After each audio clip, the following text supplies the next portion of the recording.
Yo, what's going on, everybody? Welcome back to another episode of the Textual Talk, where I'm your host, HD, where we talk about everything tech, cybersecurity, career advice, shoot, finances, dating, you name it. We talk about everything on this podcast. And today we have a lovely guest for you all, Miss Huralain.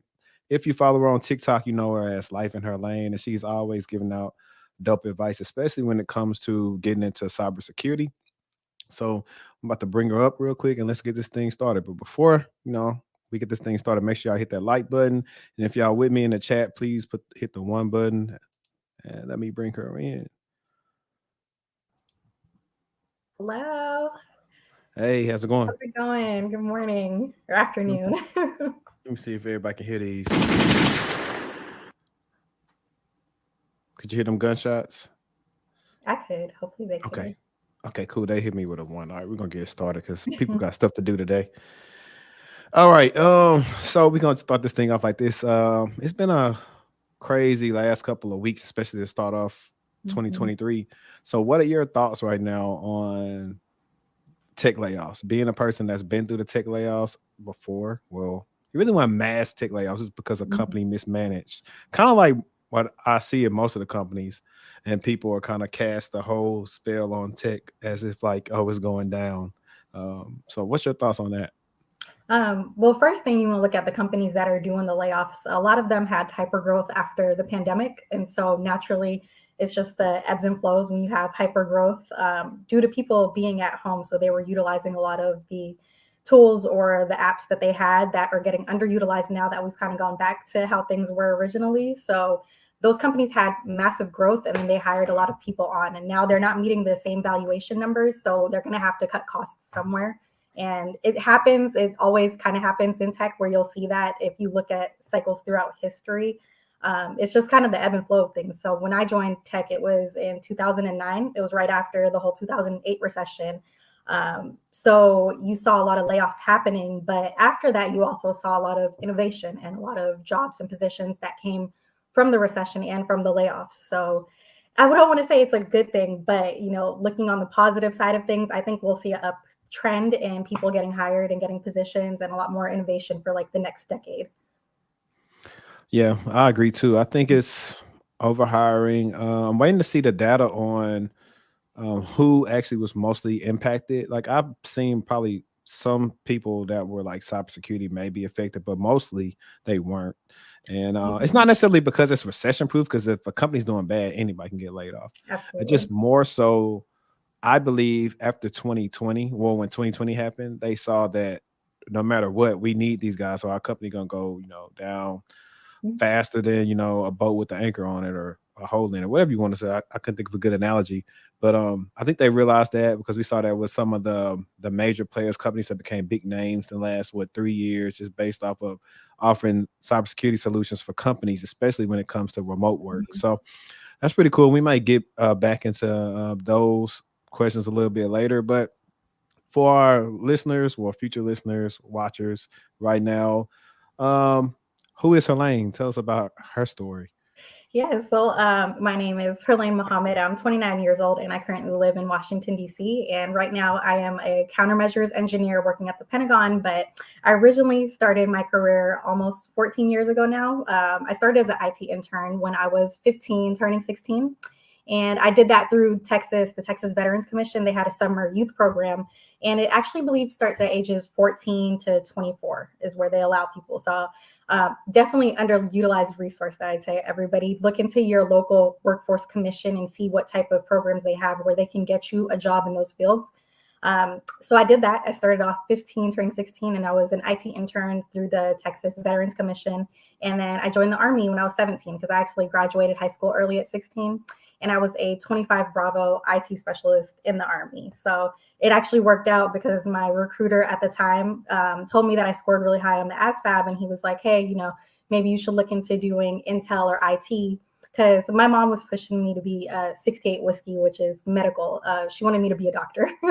That was basically the only option that we had at the time because everybody in my family is medical. But I'm glad I ended up listening to the recruiter.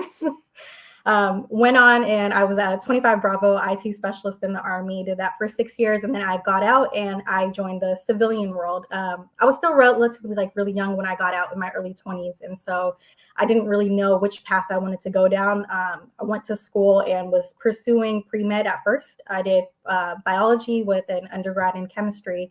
And after 3 years of doing that while working full-time in IT, I just decided it was not for me. And then that's when I decided to pursue IT full-time and get a degree in computer science, and then ended up switching to cybersecurity and joined back into the government contracting world.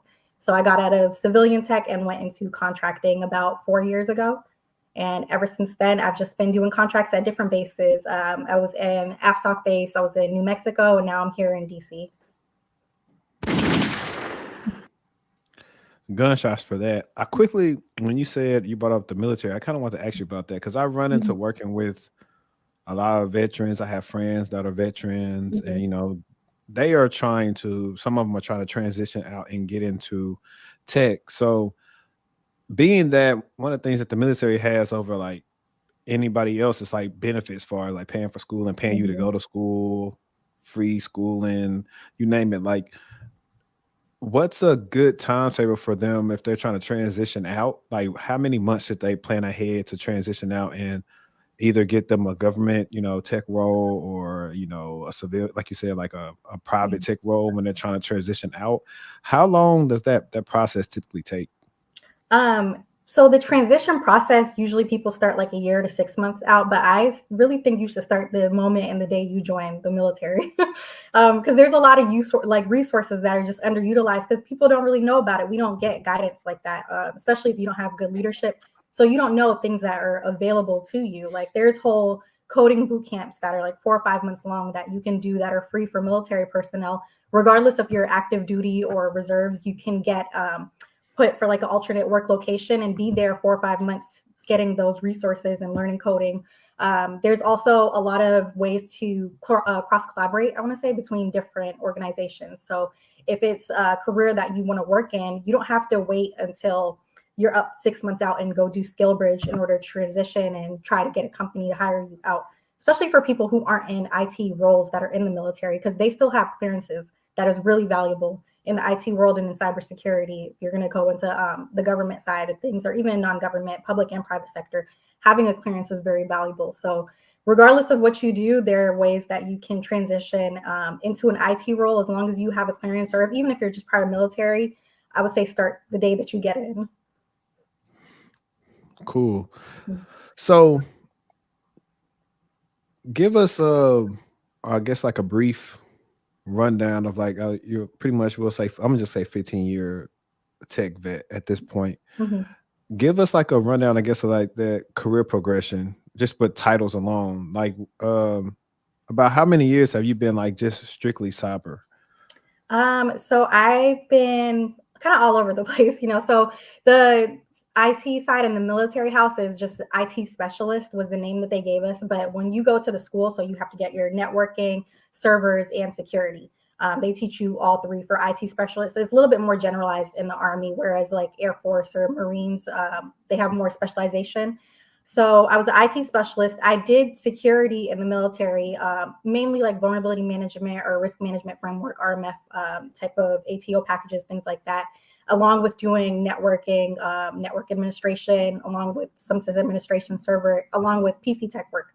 So having that luxury definitely helped because you kind of see a holistic point of view of security, whereas most people might come in and focus strictly on security without having fundamentals in desktop support or servers or networking. So that definitely was the start of my security career. Once I got out, I didn't even know what I wanted to do. So my first job when I got out of the military was working at Best Buy. I was a Geek Squad advanced repair agent because I was it 22 at the time, and all I could really think of when it came to tech was Micro Center, Best Buy, things like that. Since I went in so young, I didn't really understand the capabilities of what I could do with my career once I got out. So I had a very linear progression once I got out. I did that for a little while, worked at a hospital, and I did help desk. I worked at system administration, vulnerability management, and then went to work on in a SOC. And then after that is when I switched back into working in government contracting. And that's when I got my first security lead role. I was working as a team lead for a security operations center, and I was doing vulnerability management. And then I eventually got the opportunity to be the site lead there. So I was overseeing the entire IT department. Decided that I didn't really like people management and switched back into just doing full individual contributor role. And then I moved here to DC. That's when I started working, doing engineering at the SOC here. And I was given the opportunity to work as a countermeasures engineer. And then I also worked with CISA doing forensics, network forensics analyst. Nice. Yeah, we're definitely gonna touch on that because you said a lot of stuff. Yeah. And I made mental notes I've of done it. it all in tech. I mean, I've also done, I did a coding boot camp. So I taught at a coding boot camp afterwards. And I did a little bit of software development, like freelance. Yeah, I know like when I graduated from because I meant to actually this, I was like, man, hold on, how she did this in '09? Because I was like, we roughly in the same age. And then you said, oh, I graduated early and I got you. Yeah. Um when I came out of school, undergrad, dang, it's about 10 years ago. I pretty much graduated from undergrad. But I was this close to being like an AT&T technician. Because getting out of school is kind of like the same way. It's like, yeah, Mhm. I took these classes, but ain't nothing landing right now, and I need to Yeah. do something. And They don't like know. You don't necessarily know what some of the opportunities are.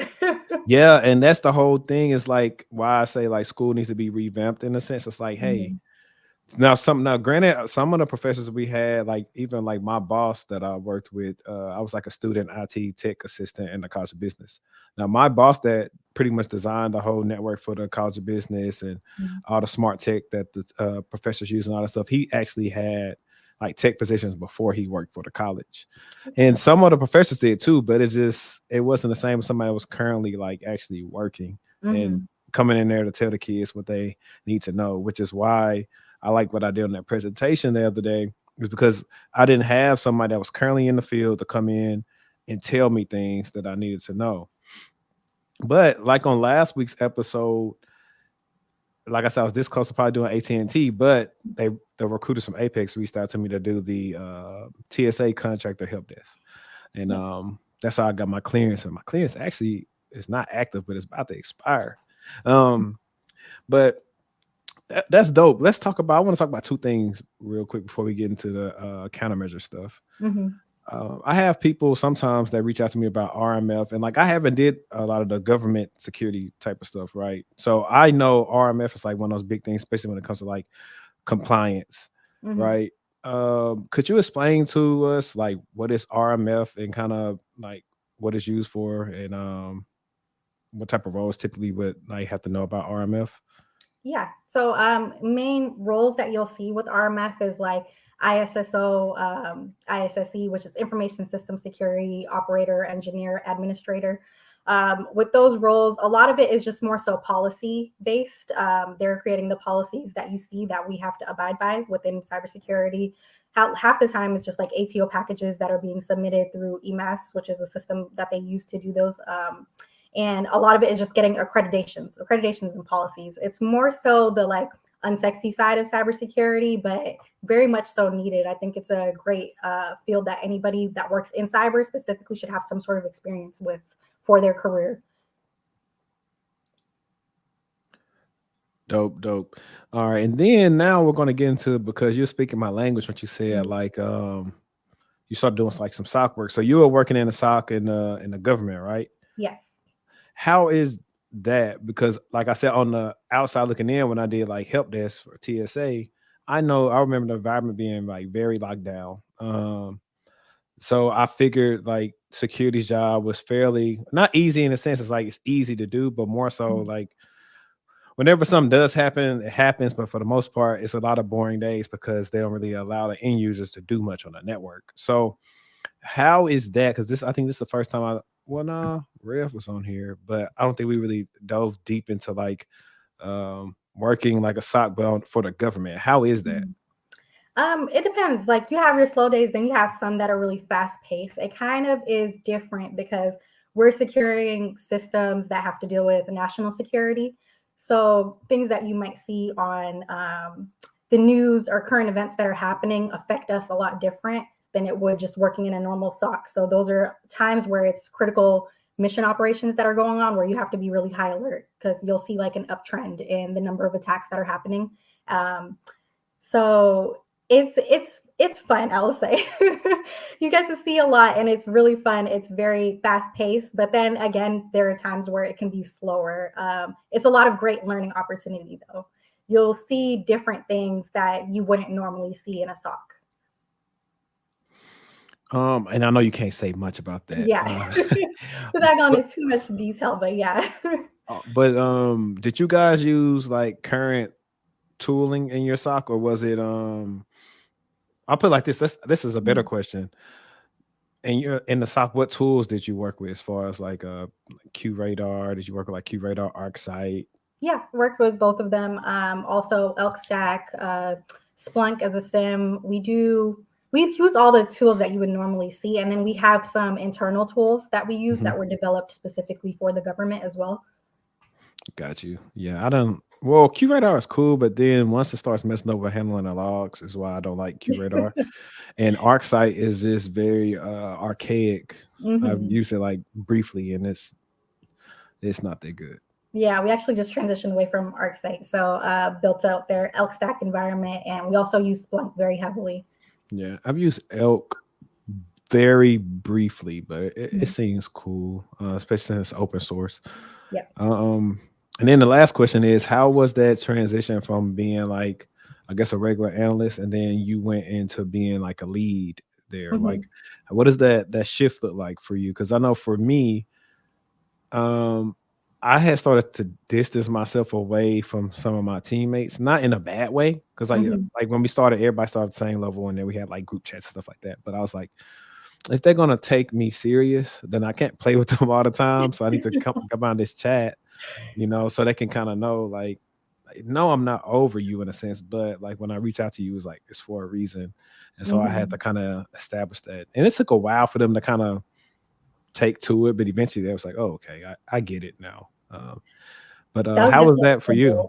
That was definitely a struggle, depending on also who it was, because I was one coming in, the youngest person on the team. I was 27, and then I was the only female also on the team. So there are certain times where you feel like you're being undermined, but I try not to read too much into it and still stay professional at all times.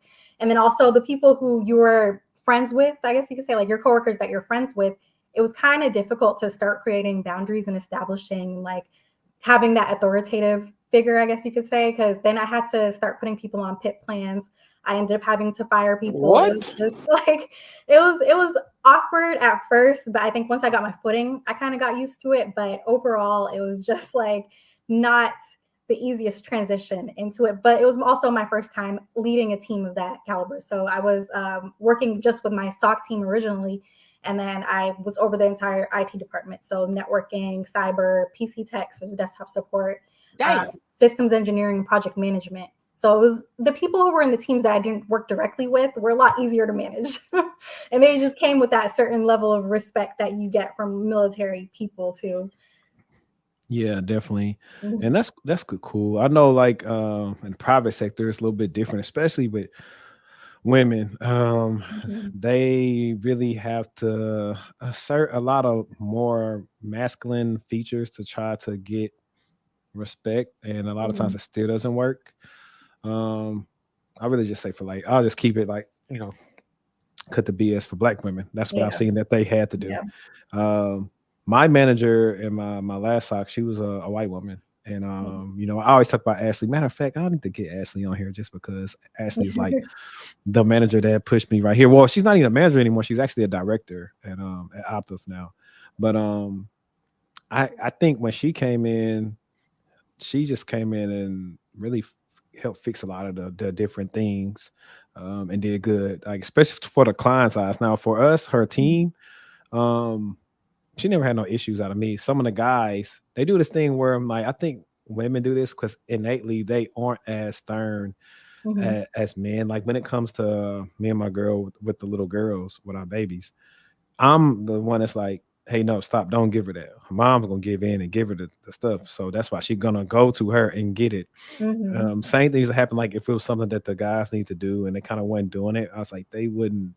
they would do this with a guy because a guy, our tolerance is like Yeah. for incompetence, our Yeah. tolerance is like this because I don't have time to wake up and find out, hey, we are off the contract because somebody messed up. Like that's the part that everybody doesn't see when I used to talk about this Mhm. all the time and give it to people straight when it came to all these day in the lives and how fun and glamorous it is. I was like, okay, yeah, it's cool. You wake up, somebody hit you up at like 1 or 2 in the morning. Y'all got an incident. Hey, get on your computer.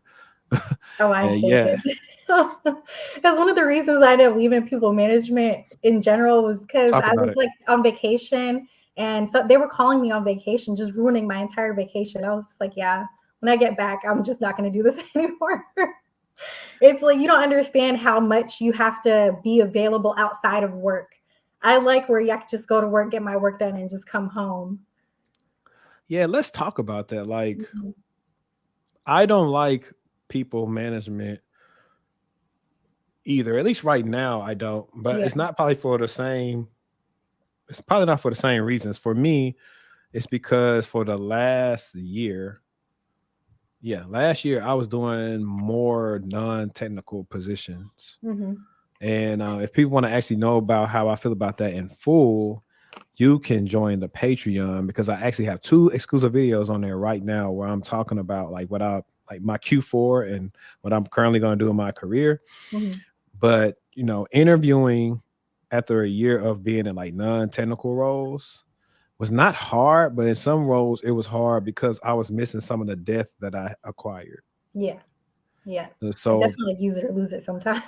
yeah, it's like, but I also was amazed, like for me not doing stuff for in a year, the fact that I was able to always get to like these final rounds or whatever. Hmm. It was just one of those things I always tell people. Like I had a meeting with a client yesterday, and they're fairly new. They have like a foundation, like that they took a boot camp, which I think there was like a lot of hours. That I looked at the project she did, which was cool, but it's still intimidating to them for like looking for roles and just talking to somebody and all the things. And I was saying she was asking about interviewing. I was like, well, interviewing is a skill set within itself. I was like, I could prepare Absolutely. you as much as I want to, but until you actually start interviewing, that's the only way you're going to actually get better at it. It's going to be some crash and burns and Hmm. everything. Like I told them, I was like, shoot, I'm a decade in and I had some interviews where I was look tense and a little nervous, but credit to them, well, kudos to them. Their interview Hmm. team, like the first guy I interviewed with, actually like eased me down because he could see I was kind of like tensed up a little bit.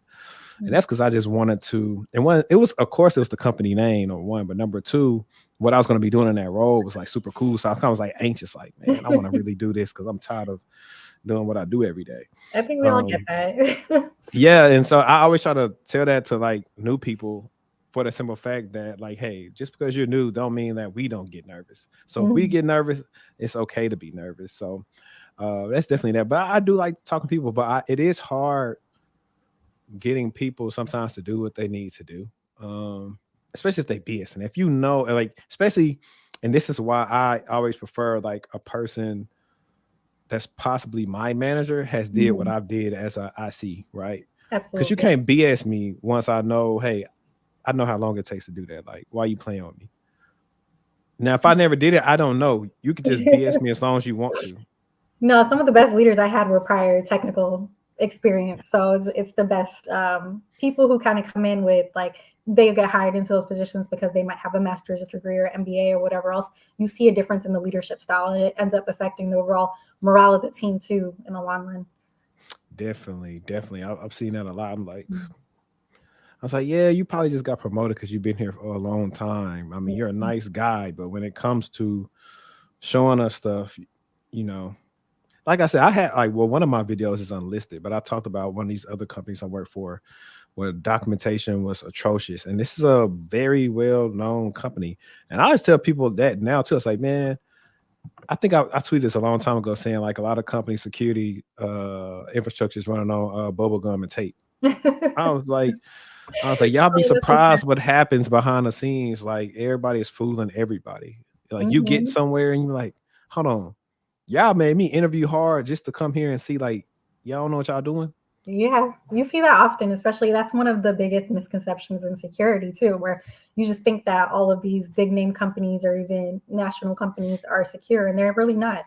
They're not. Yeah, and that was actually gonna be the question I was gonna ask you. Was like kind of like what are the misconceptions about that? We can probably get Mhm. into well, I have we'll a probably couple touch on other that. ones too. Yeah, we'll probably get into that. Now let's get into because when you first told me about cyber countermeasures engineer, Mhm, when you first told me about that role, I was like, I've never heard of that position before, right? mhm. And so it kind of got me thinking. I was like, man, that's interesting. We gotta like talk about this. So let's start the second part of everything right now and say, Okay. hey, what is a cyber countermeasures engineer? What is it, and what are their responsibilities? So it's funny you say you never heard of it because they actually ended up creating the role for myself and one of my other coworkers. They saw that we had certain capabilities when we were working there that they didn't have previously. So the way it works with contracting in general is on every contract, there's billets for each position. And some of those billets might go unfilled, like they might not be readily available. But if there's a need for it or the customer requests it, they can open it up and then have people put into those roles. So I always tell people like you should just kind of have technical excellence and standard, make it a standard for yourself because you never know what opportunities are there that you don't see that you can be placed into. So the role was actually created for me and my other coworker. A lot of it is more so focused on well, there's two different portions. We have the threat intel and IOCs detections, and then we have the content development and creation. So basically, we're creating a safeguard that helps to protect and defend everything that comes in through the SOC. So we're defining a lot of the security requirements that go into it as well. Some of the threat intel and IOCs detections will create like YAR rules, snort, Sigma, and implement them within the tools that the analysts use. And we've also built out entire environments. So like the Splunk ES stood up and we built out the incident review environment, created correlation searches, like custom ones that we'll put in there to have alerts coming in specific to our SOC. And then the analysts will go in there and review them. We've also built out content development as far as like the different dashboards that they use. We do things to try to help automate their jobs and make it a little bit easier for them. So if they're doing retrospective analysis on an IOC, we created a dashboard to where it makes it easier. They just have to plug in the IOC. It'll run it against all the different logs we have, network and host logs, and they'll see everything that comes up. So basically, countermeasures is to try to make life easier. Dope. So what I'm getting from that is low key, kind of like a mix of like a principal level person mixed Mhm. with a detection of engineering. Someone that also is. I'm trying to see what's the other roles he did because like our principal guy, right? Mhm.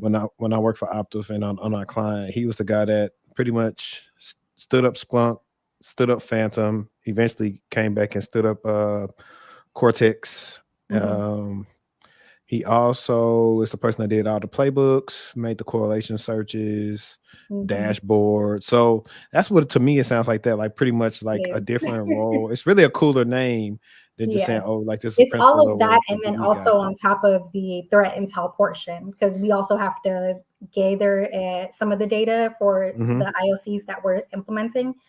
Mix that with threat hunting, and then you got it.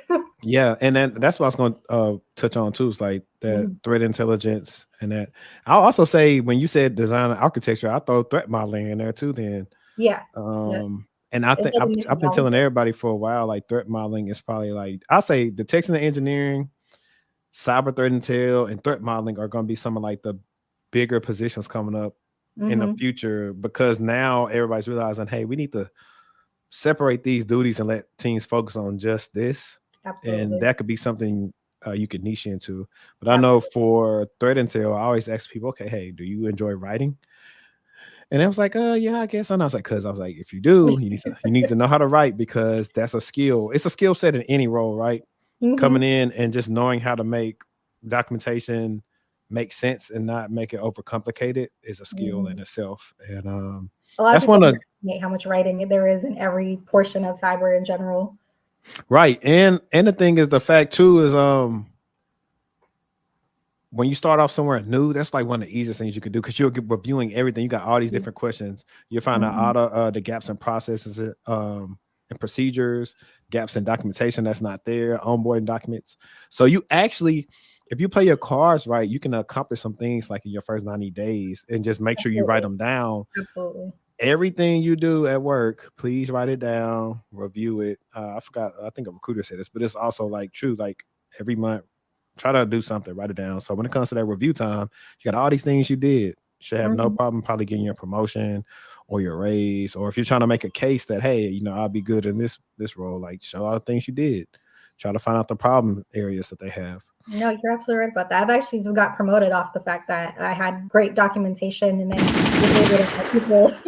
Was able to help when we had new people coming in. I would give them the documentation that I had, and it completely streamlined the whole onboarding process and also the business continuity that we had. So definitely take advantage of that.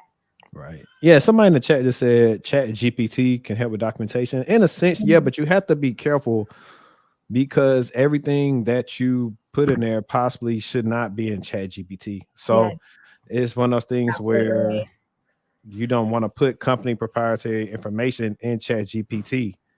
We actually just had this so funny say that a meeting about that this past week at my job, because we're going to try to see if they can utilize the API in any use cases for us, which we saw a couple, but it's kind of a fine line dealing with government information and using that API specifically, Right. because also you don't know how that data is going to be stored once Yeah, you and put it in there. that's a big issue. Now, what I could Mhm. what I can see in the foreseeable future is that because I know Microsoft is invested heavily into it, I Mhm. would not be surprised if I seen some type of, how they got public cloud and private cloud. Yes. I would Yep. not be surprised if I seen some type of like thing that they do with Azure to where it's like private. So like this is stuff that people on the internet can't see, but you can use it. That would So be neat to see. We're working to try to develop something similar to that. yeah, I think everybody is, but no, like AI is cool, but it does have its biases. I was looking at a couple of posts on LinkedIn where they're asking people about Black History Month, and it's bringing up non-Black people. So the data is only as good as who's creating the algorithm and what it wants it to look at. Mhm. That's Yeah. what's going to be one of the biases we have to get through, and that's the scary thing about trying to rely on AI and robotics too much. It's similar, and this is not the same thing, but it's just Mhm. like when people tell people to make resumes so much for ATS. It's Mhm. the same thing to me because I was like, I don't really focus on ATS too much. I focus on a human interacting with my clients' resumes because ATS is fine, but ATS, as we know, has issues with sometimes certain doc formats and everything else. It doesn't catch everything. Yeah. A human is still better at interpreting things than a system. I don't care what it is. Like we don't even know how to use all of our brain power. That It's is for a true. reason, but I Mhm. mean, if we could, ain't no telling what'll be happening. Um, so at a high level, I know you can't go into specifics, but at a high level, what are some things that you worked on? Not necessarily case related, but like we'll Mhm. say like something like a use case, right? And something that's not necessarily tied strictly to the government, but like interesting use case or something that you've worked on that could also be something that somebody like at a private company could like probably implement themselves that probably could help their team with an issue. Something like that, like something that's not like, oh, this directly, something that we're working with, but something that maybe you researched, you were looking at some documents from like for me, I get all the different documents from like Krebs on security, NIST, Mhm. TechCrunch, Bleeping Computer. I think I'm on some of those Reddit things where they talk about different things that are happening or these different breaches or something like that. So, I what is would say something you worked on like that at a high level that you probably could talk about? most recent one that I could think of that I think is really useful. They give you some features for free, but you have to do eventually pay for it. But Sock Prime, are you familiar with them at all? I've heard about them. I'm just getting back into my technical seat, so Mhm. I've been far removed away from like all that stuff. But Sock Prime is great. You should definitely take a look and create an account on there. It's severely underutilized. I think it could be utilized in use cases for just about everything, especially when it comes to detection. Because with Sock Prime, you can go and plug in what it is you're looking for. Say there's a vulnerability on a Microsoft Word or whatever. You can go in there for that specific vulnerability or detection, and it will have every single different type of detection in there. So it will have one detection for Yara, Sigma, all the different SIMs. So it breaks it down into each individual language, where you can see it written in SPL, KQL. So you can plug it into whichever tool it is that you're using. It just helps make things a lot easier when it comes to detection. Nice. And look at you saying some words that people don't know. What's KQL? So that's KQL what is the query language. right. Yeah, it's pretty much, to me, it's similar to like SQL, and it's Mhm. also very similar to like the search language that you would use when you're using Splunk. Yes. But let me ask you this then. Granted, your role is like a kind of creative role, in this role in any other organization, it's like separate roles. Mhm. But we'll say, what would you say would be some skills someone would need to eventually be in your position? I think this would be like a good question. So hopefully everybody got out their notebooks. Number one, definitely learning different detection methods, learning how to write detections. So you'll have to know how to write a Yara rule, the syntax for it, snort rules for sure, because we plug that into a lot of the different tools that we use. Sigma, Suricata is similar to snort as well. Those are all different detections that would be great to know. SIEM languages, I definitely would say the SIEM languages you should know are SPL, because I'm a little Splunk biased, which is the Splunk search processing language. And then KQL, because a lot of different SIMs do use KQL. So that's definitely helpful to have. Linux, for sure. You need to know Linux and any type of bash scripting. So like PowerShell scripting for sure. At least one cloud provider. So if you know like AWS or Azure, Google Cloud Platform, whatever you do, just take one and know that one and you'll be good to go. You don't really need to know all of them, as long as you have a little bit of expertise in one. And then coding is completely undermined when it comes to cybersecurity. I know a lot of people are like, oh, you don't need to know to code to be in cybersecurity, but if you do know how to code, it makes your job 10 times easier, and it makes you that more valuable among the people that don't. So definitely I would say coding. Python is loved, is very high known, high level programming language amongst cyber experts. JavaScript is really good to know because you can prevent cross-site scripting attacks. SQL, you can also prevent injections with SQL injections. So that one is very important to know as well. And then things like HTML, different assembly languages, C, C++, they're very much so good programs to know as a cybersecurity professional, even though everyone seems to hate them. But I don't know if I said HTML and PHP. Those also be some good ones to know. And that's apart from the regular security fundamentals and things that you know for security. You should also know network security controls, different things like firewall, VPN, IPS, IDS, and at least 2-3 different SIM solutions that you should be familiarized with. That'll be really helpful. VPNs as well. And then on a base structural level, you should know like network and system administration.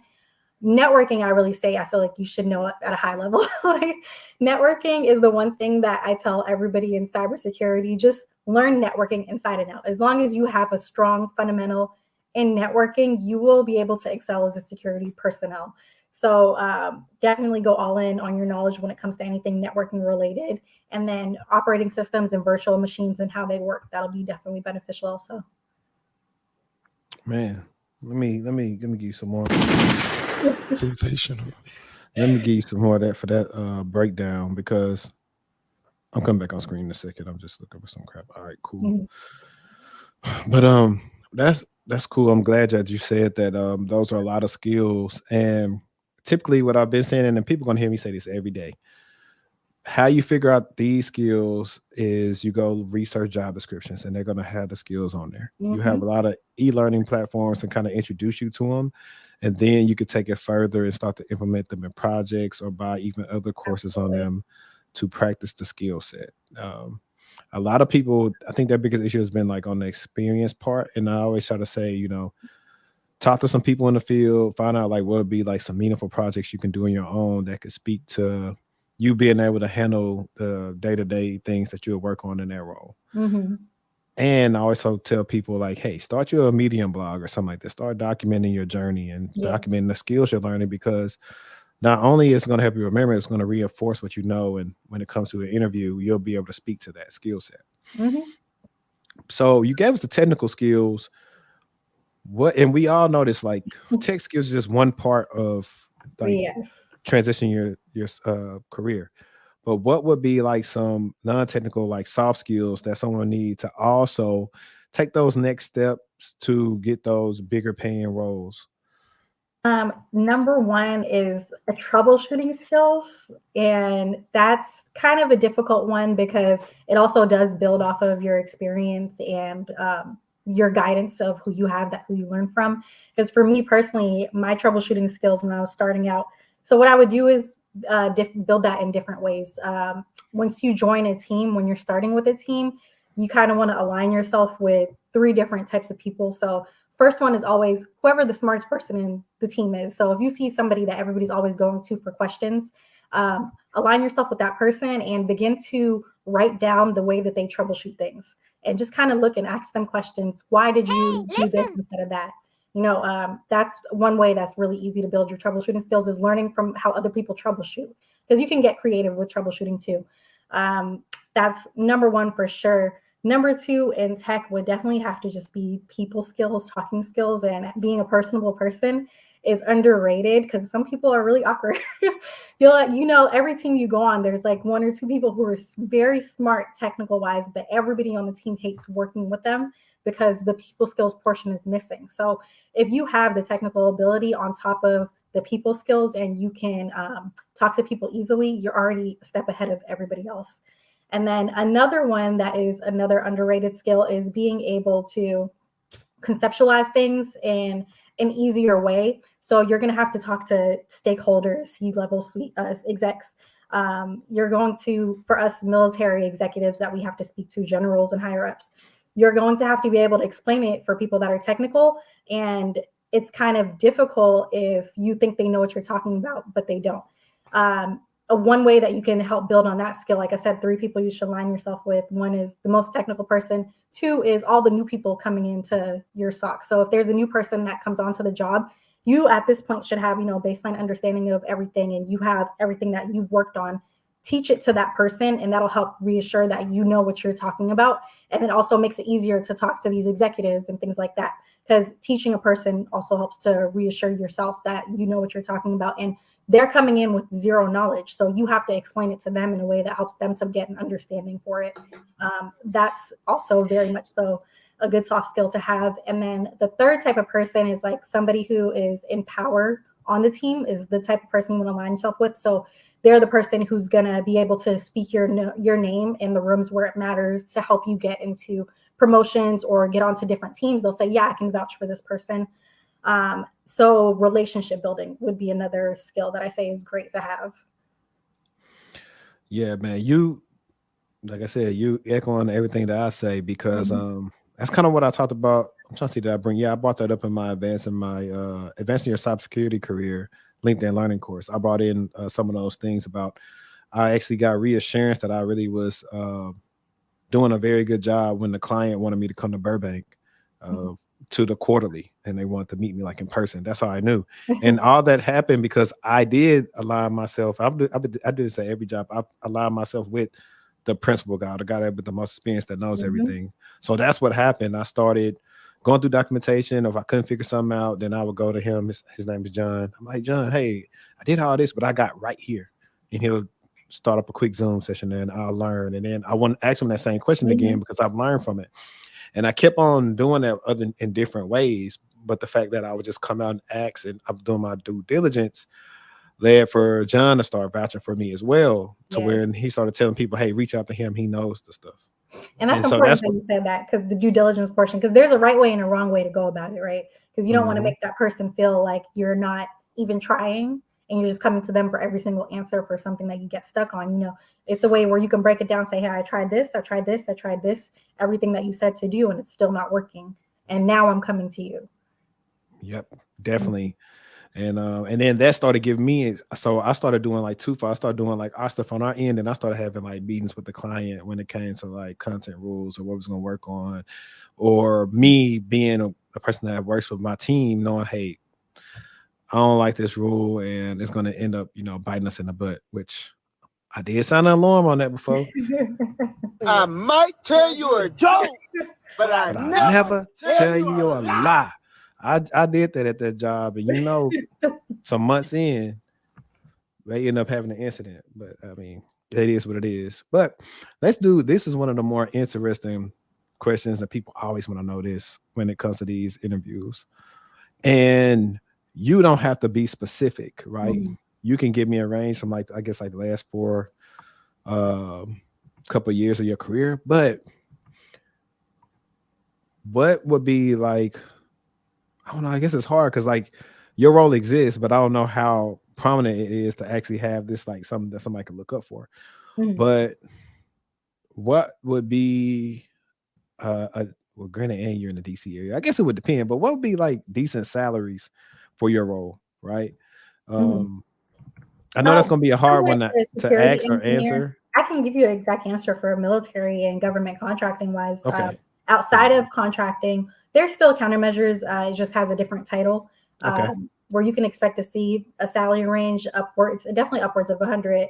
It depends also on your years of experience. The way it works with contracting specifically is there is the task on the task orders, and for each billet, they have different categories of how much that they can pay depending Mm-hmm. on years of experience. So if you fall up into one of the higher tiers, then you can get more, anywhere from 150, I would say 150 to 225. That's from what I've seen. But the person who had 150 had less experience overall. I think he was at maybe 4.5 years of experience. Right. Yeah. There's Yeah. also in contracting, you can be a W-2 employer, 1099, which also plays into how much money you're going to be getting paid. So for 1099, you can get maybe upward of 250. Dope. And so this is also a good question because people ask me this all the time, and I haven't did. Well, I'm interested in doing a contract role this year, Mhm. especially since I can work it under my company. What are the best sites to apply to like contract positions? And also, like for example, let's say if I was hitting you up, say, "Hey, Huralain, I want to do like a contract gig, but I Mhm. don't really know any information on like my clearance and crap, right?" Mhm. For a person like me that has a clearance technically, but hasn't been used in like what 7 years now, what would be my best route if I want to get a contracting role? So it depends. First, you're gonna have to figure out if your clearance is active or if it's been expired. Because it lapses if you're not in a position that has the clearance active. I think for after, I want to say 2 years. And so what you can do is, if you have the information for the FSO, which is security officer from the previous company where you worked, you can reach out to them and ask them, hey, is my clearance active? Or you can just apply to any new company, because they're going to have to run your clearance anyways. And they can come back and tell you, hey, it's been inactive since this date. This is what you need to do. In the event that it lapses, you're going to have to find a company willing to sponsor you, which there's a lot of different ones that are willing to sponsor you, especially DMV area, or if you go to what are considered like the unsexy locations. So my clearance lapsed when I got out the military, since I was working on the civilian side. And then I Mm-hmm. went to New Mexico. They were willing to sponsor and upgrade it to TSSCI. I originally had a secret when I was in the Right. Army, because that base, nobody wants to go there. It's in Right. the middle of nowhere. So if you're willing to go places like that, you can easily get sponsorship. Also going overseas. Overseas is one of the easiest ways to get sponsorships. If you don't necessarily have a family, or even if you do, you could go for a year. And like places like Kuwait, they're always sponsoring people into certain positions. Like it might be personnel security or IT positions where they need people, and you can get sponsored into a role with them and then come back to the States and work in contracting. If you already have a clearance and you want to work in contracting, go on clearance jobs. That's number one. I get majority of my people reach out to me from clearance jobs. So like recruiters and everything, they hit me up every day. They'll say, hey, I saw your resume on clearance jobs. So post all of your information on there. You'll have people reaching out to you to where you don't even need to apply, but you'll see positions that are open and you can still apply to them. I've done that and gotten positions that way. LinkedIn is also great because you can connect with the recruiters. So I would typically go on LinkedIn and search for recruiters that are looking for OCONUS or OCONUS cleared personnel. And then it's a small network once you Hold on. actually What did you just say? Oconus? OCONUS or CONUS, which is overseas or outside continental U.S. and then Okay, continental got you. U.S. Yeah. So all of those positions typically have that in the title somewhere or in the name. So I would talk to the recruiters there. And then another one that's completely underutilized is Facebook, we have whole groups on Facebook dedicated to contractors. So there's one for overseas contracting, there's one for signal IT contracting, and then contracting in general. Logistics has its own one as well. So if you just connect with people that are within those Facebook groups, they can give you referrals, or they'll tell you. There's also recruiters that are in the groups too, and they'll post new jobs that come out. It's all definitely contracting is it's a small subgroup of people that do contracting. So building a network within it is very, very important too. That's dope. Shout out to you for giving that information. And are those remotes? I mean, Yes. are those positions remote? I say are those remote positions? It's dependent. So it is dependent on what the actual position is. There's, if you're going to be dealing with classified information, at some point you're going to have to go on site because you're going to have access to the top secret accounts. So you're going to have to go to a SCIF. But there's plenty of people who just go in and sign in to keep their accounts active. They're not actually there on site most of the time. Like for me, my accounts, my position is hybrid. So I go once a week on site and I'll do whatever I need to do on the high side at that time. And then the rest of the week, everything's pretty much unclassified that I'm working on. So we get to do that at home. Even when it comes to classified, which a lot of people don't know, when I was working at the AFSOC, which is Air Force Special Operations Command Base, when COVID first hit, they gave everybody, we had to deploy these, what are called gray kits. They're CFSC, which is something capabilities. I forget the whole entire name, but basically it's a router and a laptop that comes, and it's specifically for the secret networks. And so the people, which were the users and all the military personnel and contractors, were able to take this kit with the router and the laptop home, and they were working on the classified and unclassified stuff from home when COVID hit. We did that for like a year. Everybody was teleworking, whether it was secret or not. So a lot of people don't really have that capability because the Air Force, they spend money.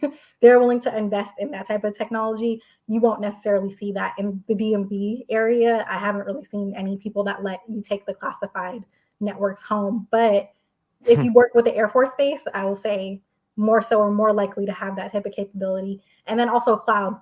If you work like anything cloud, you're pretty much going to be remote. Software development, pretty much always remote for those positions as well. I've seen some system engineering positions that are remote, and then cybersecurity, typically hybrid or fully remote. It just depends. But majority of the cyber positions are going to be hybrid or on-site. Yep. And that's because, like you said, dealing with the things that you have access to. Yeah. Which kind of like hybrid. Okay, here's my take on it.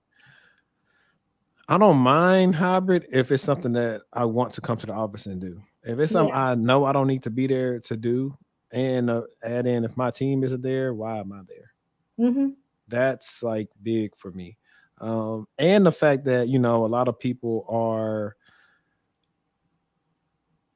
these older companies are making you come in knowing you don't have to, or people come in knowing people come in knowing they're sick, and now you may be sick. So it's just. That is true. That is true. I see that all the time. But a lot of them are trying to actually move towards being more remote, fully remote. But for the time being, you'll see a lot where you're typically 1 or 2 days on site per week, which I personally don't mind. I kind of like it. Cool. So before we get into like some spicy hot takes, actually let's start it up. This will probably be the first one. We kind of talked about that. We will bring this one up. Actually, you know what? That one might be funner to do after this one. So I'm gonna present real quick. I want to share screen. Let's see. Everybody probably can see this. I'm just gonna get your opinion on this because I made this a week ago, but I feel like it's relevant. All right, they should be able to see. All right, so this is one of the things and I don't know if the layoffs were happening or not yet, but I made this telling people like some people just try to get a random referral from people because they work at the company. But that's why I was telling people, I said, hey, what's better than a referral from a person at a company of interest? Getting a referral from the person that works on the team that you want to work on. Yes. Network and stay diligent. What do you think about that? It's so funny you said. I think I commented on that, but when you posted it on TikTok. Oh, really? Because I was like, yeah, it's even better than that is getting a referral from someone on the team that you want to work at that has worked with you in the past and can vouch for you too. which is even better. But I completely agree. Getting someone from the team that you want to work at is already going to be a leg up. And then the thing I kind of noticed in cybersecurity is like, well, not cybersecurity, tech in general, is great technical people kind of migrate and follow each other everywhere they go. Like if you find a security team that works really well together, 9 times out of 10, they've been working with each other for a long time at multiple different positions. Because if I come, I'm bringing in people I know that are going to be doing good on the job. I'm going to bring them in with me. It's not really like favoritism. Some people say nepotism or things like that, but it's just a matter of I can vouch for the fact that I know we're going to get things done. That's facts. Every time I go to a new place, I try to see we got openings and bring people from my old team that I like. That is 100% facts. Yep. And to take it a step further, last year, it's crazy. Like a recruiter from Ripple reached out to me, and the funny thing was my friend. So, like you said, me and Tavion worked together at 2 places before, and so once he talked to me and found out, like we worked together, stuff like that, and the hiring manager found out. He wants to talk to me just because Tavion is at Ripple killing it, like literally. Yeah. And so if he was killing, it's like, oh, well, maybe he will. Now, I never applied to the role, and I think they were looking for something else in that position. But the fact that I didn't even apply and they interviewed me really up the strength of him is when I tell people, hey, no matter where you're at, it's like try to put your best foot forward because you never know what will happen in the future. And that's why you always have to be ready and just be a good person overall. Like people, like I said, people like to work with people they like to work with. You're absolutely right about that. That is a fact. That is a fact. Typically, like if I have someone that I'll refer, all I have to do is just tell whoever the hiring manager is, like, yeah, this person is great. And they'll take my word for it because they know I'm not going to be on some BS bringing somebody in. So, and it's always worked out. So, yeah. And for me, I want that referral money. Yeah, that's it. I want that referral money. Let's talk about, because this will bring us into some of the other questions, and you'll probably be able to see this because I'm gonna put it on the thing. Tell me if you can see this. Can you see this? Yes. All right. So she put this on Twitter, so I can read it out. And it says, "Before y'all get y'all panties in a bigger bunch, I'm from DC. So while I always apply people that work at big tech companies, I would never want to move to San Fran or wherever else for that, even before the layoffs." And a lot of people felt the way about that, but I didn't because I understood what she meant. How did they feel? What was like the? Oh man, if I was to go through that tweet thing, and I might try to find it if I let you expand on how you feel about that, I probably can find it. But it was mixed stuff. The people, and it's always been like this. The people, experienced people that have been in tech, understood what she meant. Younger people who felt the way or thought like some issue about like the people that were in like big tech who got laid off or something like that. They were trying to be dense, but I need to find on my LinkedIn, but I made a similar tweet. It was like, hey, like Fang isn't the only company that you can work for in tech. There are other companies out there that are willing to pay you good money to work for them. Like I was telling people in one of the videos, like, shoot, I was interviewing with Target to be like a lead CSER analyst last year, but they put that position on hold. And that position, I think my total comp would have been 200 something. So it's like, that's not a Fang job, but that's a really good paying role. And everybody doesn't know that because all they've seen the last couple of years on TikTok is about how cool my office is and look what we get, the perks or the cars not drive, which is all very nice. But most of those people very seldomly actually show what they actually did at work. One, because some people can't, but two, because they don't really know how. Like for me, I have an actual almost 3-year-old day in the life video where I'm actually working an alert. I have my screens blurred out so nobody can see what's on the screen. But people come there all the time and say, thanks for actually showing us what you were doing. Like, I'm interested in this. Because the misconception that, or when all those day in life videos from big tech companies started coming out, I think people began to conflate tech as an industry and then tech as a discipline. So they just associate the discipline and industry as one, which is completely two different things. Because people are saying, I work in tech, but they may work in tech in a different role. So they might be working in the industry, but not in the discipline, and then vice versa.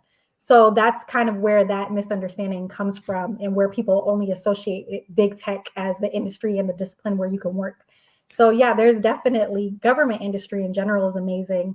I know there's the whole debate when it comes to FANG versus GovTech, because people think like obviously outdated softwares and systems that we work on within the government tech, but they're tried and true, and they're things that we know that work, and they're a little bit harder to move away from given the vulnerabilities that come with other solutions. But you can still work in GovTech and work for a big tech company, which is another thing people don't realize too. They love people with clearances. Like if you're working at any of those companies, AWS, Microsoft, I have friends that were working with me at the Pentagon that got positions there, and they get an extra $30,000 on top of what they're going to get from the big tech salary just for having a clearance, because of the fact that they have government access and the that Deloittes, the Boozes, the Mhm. Accentures. They have contracts. Everybody has contracts with the government.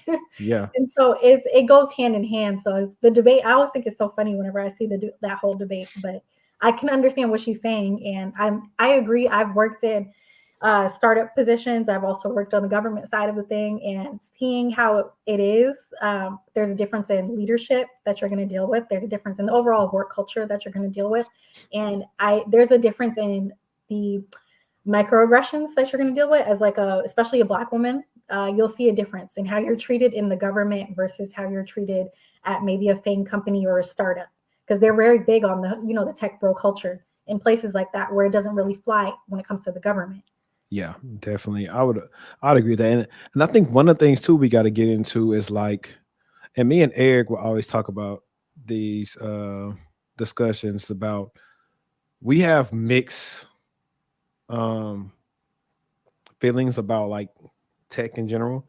Mhm. Like me and him or most other people, we, even though we know tech is an industry and you can have a role in tech, we really only think about technical people who have tech roles, Mhm. even though we know that non-technical roles are needed, because there are some very technical people that are product managers and Yeah. project managers and things like that. But then there are some people that aren't technical that are in those non-technical roles. And a lot of times what we've seen, and I hate it though, because these roles are needed. So Mhm. far, what I've seen of most of the people who are let go and these layoffs have been a lot of recruiters. Mhm. I've seen a Yes. lot of recruiters let go. And the crazy thing is, I tweeted this, put this on LinkedIn too. It's like, if every time layoffs happen, recruiters are the first people to get laid off, how are Mhm. they going to always find the talent that they need?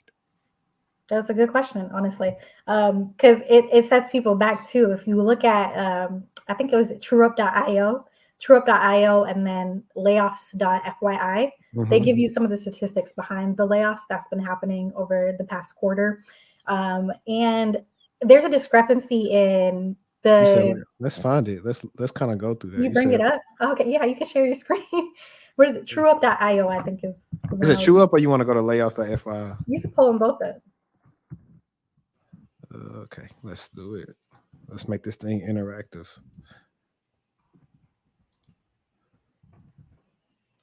There's been a trend where they're seeing, tech and the amount of women or people of color, minorities that work in tech, it's not a 50-50 balance.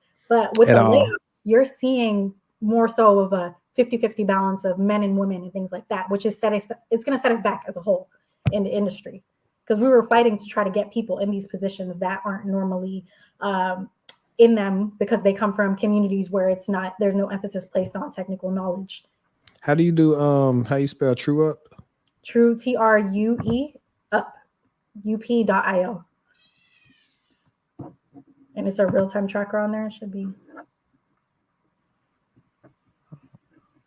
And you can see on there a lot of the big tech companies, and like 50% to 60% are majority startups. Let's see. I'm gonna do this so we can see more. Yeah. And I'm interested. I don't know if the chat can see this very good, but I'm interested in seeing would they be able to break down what roles will they go and how long have they been in the company. Now, I know some people have been there for a while. And I also know this thing goes two ways. Sometimes you could be there a short time to let you go, and then sometimes you didn't got too long in the tooth, you too expensive for them, so they're gonna let you go too. So it goes both ways. And that's why we always say, hey, you play for, the team on the front of your jersey, but you're loyal to the name on the back. So always You're remember absolutely that. right about that. But yeah, that reminds me when you brought up like, the percentages of like us being like in tech roles. And I replied to some stupid dude. He probably wasn't even Latino.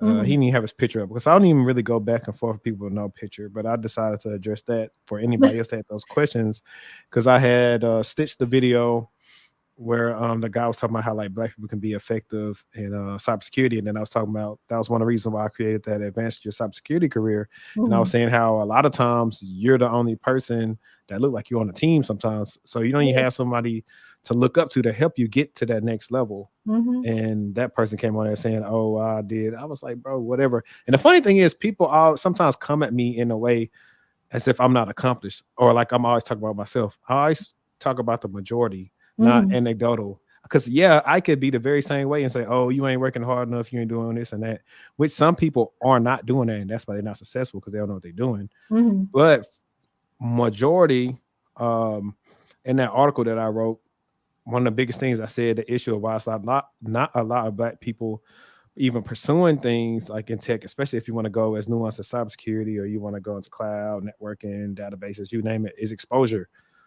Yes. Especially Yeah. if you want to talk about the South. I'm from the South Yeah. and we weren't exposed to that at You're all. absolutely right about that. I told you when I got out the military, because I joined when I was 17, and when I got out, the only thing I knew and equated to tech was Best Buy, Micro Center, Apple, or one of the internet service providers or phones. That was it. That was the only thing I knew at the time. I didn't really know the other career paths because I didn't know anybody that was working in those career paths. Yeah. Let's see. What does it say? Severance tracker. Oh, Google got the Yeah, I don't best know where one. to Google it. Yeah, one of my friends, they work for Google, they got laid off. But I would say really And if some people 16 and up is good. interest like people who are entering the industry should definitely pay attention to things like these because you need to see how these companies are treating people with layoffs because layoffs can be inevitable sometimes, but what matters more is how they're treating the employees that get laid off and then also how they communicate with the employees that are not laid off also. Facts. 2 weeks. I know some companies that gave people a paycheck and that was it. So Like, yeah, that's so trifling. and I wouldn't like you wouldn't be able to I get feel me like with that that. should be illegal. It should be. And I feel like that should. after going through a layoff, I was like, nah, I know how to let me stop sharing. Mhm. I know how to negotiate that. And I was like, nah, you're not finna do that to me. That's another thing people don't know that they can negotiate when it comes to layoffs. I'm like, nah. Cause see, if I know like I took what they gave me from McAfee, I was like, had I known then it's gonna take me from like because that was January, but they didn't technically set me to be gone from the company till February 1st. But Hmm. had I known if I go back in time and say, all right, I need at least 3 months. I need 12 weeks, 12 to 16 weeks at least. Yeah. Cause it was so much BS going on during that time. And so I would tell people then, like back then to me, it was way harder to get in. Mhm. Like people complain now about like you have way more at your disposal to break into cybersecurity or a tech role than I Yeah. did years The ago. knowledge is so vast and it's shared so openly now, especially with the Yeah. advancement of social media. Because I don't even think we didn't have Instagram and all that back then. Yeah, like they want to talk like they'll call us gatekeepers because we tell somebody, hey, you got to know what you're doing Yeah. to get a role. Versus back then, nobody even gave you information at all. Like real Yeah. gatekeeping. Yeah. Like it like amazes me. That's like it's crazy. You can say something that's right, and that's when everybody will pay attention to it. Because Yeah. that's how I had one of my I gotta go back and find that tweet because I had to mute it. It's a couple tweets I muted because they got stupid. But I have a short on this actually on my YouTube channel. It's like, people want six-figure tech jobs without six-figure skills. That And is then right. a lot of dense people came on there talking about non-tech roles. I was like, are we gonna say I said, did I say non-technical tech roles and tech roles? I just said it one thing. I said it takes skills for non-tech roles as well. So Mhm. everybody, it was stupid. Like, I think people who have been in the industry 10 plus years kind of have a different outlook versus people who have been in maybe 4 or 5 years or people who are just starting to come into it. So ours is, although it seems a little bit more archaic, is it's what we know that you're going to need in order to survive because there's not longevity for a lot of people when it comes to having tech careers. A couple of different reasons why. Obviously, the fact that it's high paying, a lot of people get in and get out. So they'll do a lot of investing and get out of the tech career overall. So the people that you do see that end up staying in have a little bit more knowledge as to what you need to do in order to have that longevity. So people are just coming for like a cash grab when it comes into tech, and that's going to work against you. I think people got mad because I was saying you shouldn't, like telling people that are new in tech to focus on job hopping is bad advice. I think that's just poor advice. Like, you shouldn't be chasing money. You should be chasing skills. And you don't want to go in, especially, and put a cap on yourself. Because if you job hop a bunch of times and you're in your third year now making $300,000, it's going to be harder to sustain that long term. If you're not going to be continuing to work at that company, there are other companies you're not going to be able to quite meet that number. So it's easier if you focus on building your skills first, to where by year 5 you can demand 200, 250, and that you can have that for the rest of your career.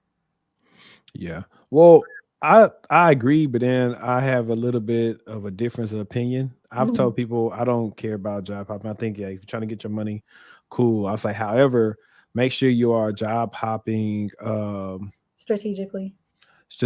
and what's the freaking word? Vertically, not lateral. So Mm-hmm. every role you job hop to is a step up, and you're getting to learn more and more. So essentially, like you say, chase skills, because I was like, I've known people that like job hop, but they just job hop into the same roles. I was like, Yeah. in the long run, that doesn't benefit them any. You Mm-hmm. can't, like, in some of your roles, and I'll tell people it's not a red flag, but if you've been at a certain role, like this same role for a while, and you haven't did anything in it, no type of major achievements or anything, when I'm like looking at your resume, or you may be interviewing you, that may be a red flag to some employers. Yeah. Just because, like, okay, so that's all you want to do, or they might look at you as like a bare minimum person.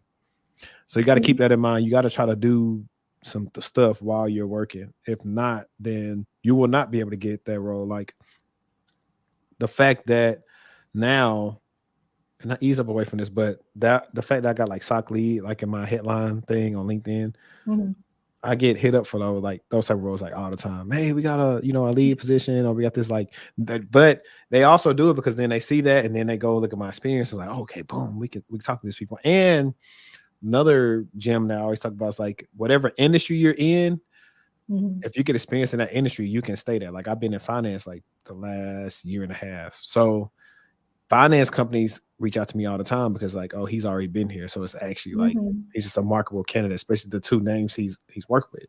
Let's reach out to him. So whatever industry you're in, you can actually probably try to see what's going on in there. Like you said, big tech, government, not the only ones. You got financial, you got oil and gas, like the Exxons and all them, Shells. Like, stop looking small and look at the overall picture, what you're interested in. If you're interested in some of these things, see if there's a company out there for you. If you like, medicine or pharmacy stuff, hey, pharmacy tech, like they need security people that do things to secure pharmacies.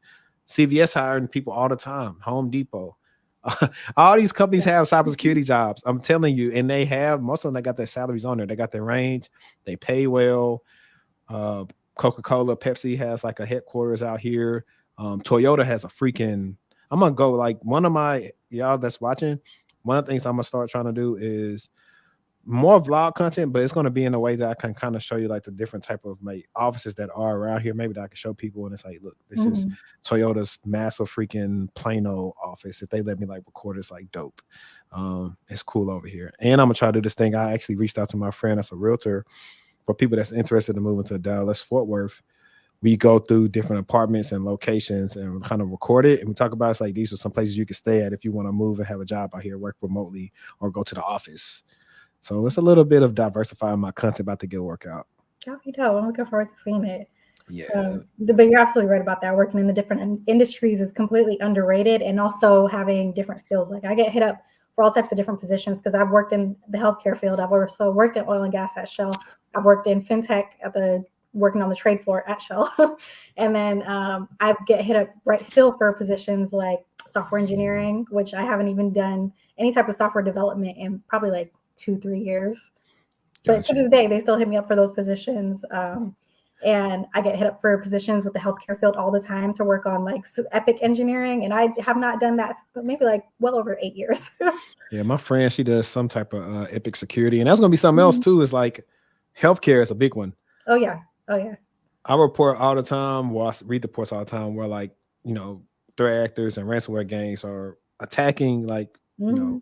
hospitals, Oh yeah, they're and one of the hospitals most will pay. sure. They got money too. They pay on their security personnel. Hospitals is one of the most attacked. Anything to do with financial industries, also anything to do with industrial controls. Yep. People don't Shout out to necessarily think Gabe. that. Yeah, so like plants, any of these plants that people are working on, they specifically need security. Shoot, media. Infrastructure. Shoot, the NBCs, the Oh Disneys, yeah, media for Netflix, sure. all these, like, that's what we telling people. Like, if y'all watching right now, like, stop just thinking like small in a subset of Mhm. companies. Like, think big. Think You could think anything critical. If it goes down, the US goes down. So it's like those shoot. are the ones that's gonna pay. Right. Even look, we just saw what happened with all the airlines and stuff.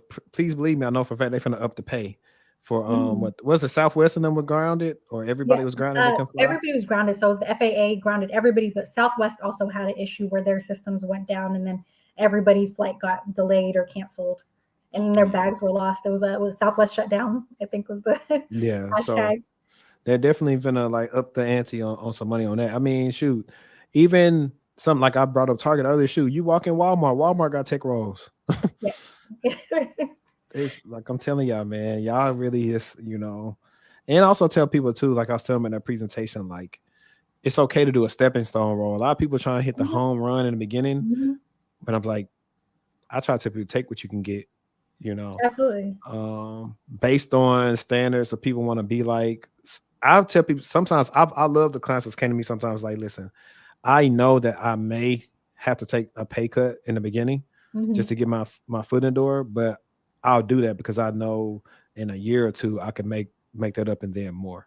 That's the type of attitude you got to Gotta get have. that. Unless you got some elite transferable skills and a good network, you might Mhm. not be able to walk into an ideal situation making good money. And that's I just the will try to honest truth. tell people to get out the mindset of making every single decision or money related, because there are certain things, like for me, my clearance lapsed when I got out of the military, and the position that they offered me where they were willing to upgrade it to top secret SCI was only paying like 70,000.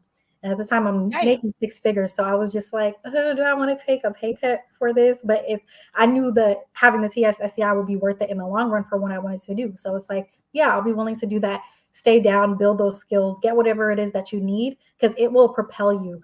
Before, you might be on like a linear line for regression, but then you can just get propelled. So I Yeah. definitely think that's the smartest thing you could do, as long as you're strategic with it. But um, the money is going to come in tech. I feel it comes with experience, years of experience and knowledge and skill set. It's pretty much a given.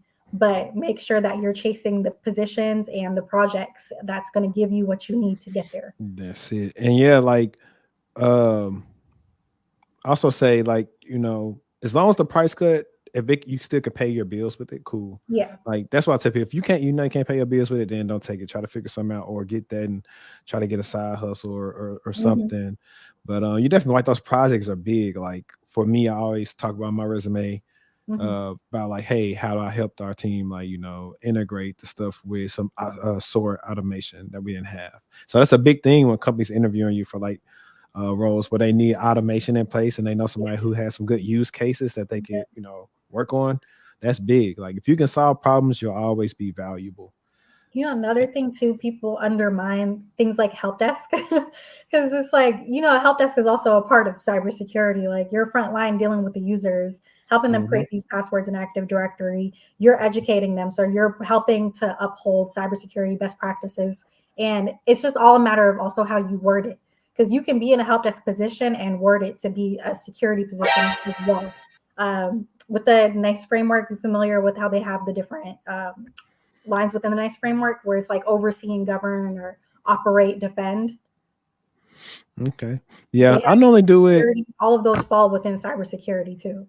Yeah, I typically do it like a lot of people that I work with, if they come from help desk, a lot of times they've been doing tier 3 / sysadmin work, right? Yeah, So a lot of times I would just label them like, hey, you've been doing system administration stuff. You've been doing absolutely, identity absolutely, and access management. Like you've been doing a absolutely. lot of stuff. And that's one that's something that's slept on too.